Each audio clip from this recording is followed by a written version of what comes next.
विठोबा म्हणजेच कृष्ण का? आणि त्यांचे हात कमरेवर का असतात? एका पौराणिक कथेनुसार द्वारकेमध्ये एकदा श्रीकृष्ण आणि राधाराणी सोबत बसले होते.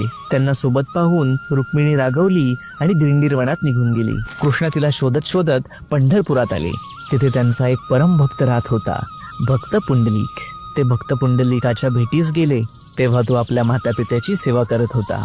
त्याला कळलं देव दारात आले आहेत, पण तो म्हणाला, देवा, मी आता आई वडिलांची सेवा करतोय, पण तू हीच सेवा मान आणि थांब जरा. पुंडलिकाने एक वीट खाली टाकली आणि म्हणाला, याच्यावर उभं राहा, मी आलोच. आई वडिलांना निद्रा लागल्यावर पुंडलिक भगवंताजवळ आला आणि त्यांची माफी मागू लागला.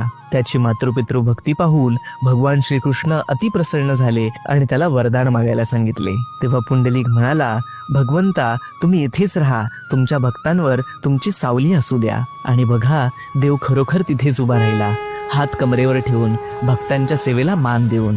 तोच श्रीकृष्ण जो विटेवर उभा राहिला, म्हणूनच आज आपण त्याला विठ्ठल म्हणून ओळखतो. हा पंढरीचा राजा, साधा पण तेजस्वी, ज्याच्या हातामध्ये एकही शस्त्र नाही, डोळ्यांत करुणा आहे आणि कमरेवर हात ठेवून तो वाट पाहतोय आपल्या भक्तांची, त्या वारकऱ्यांची, जे शेकडो मैल चालत पांडुरंगाचं ध्यान करत करत त्याच्या भेटीसाठी येतात. मग तुम्ही कधी जाताय विठ्ठलाच्या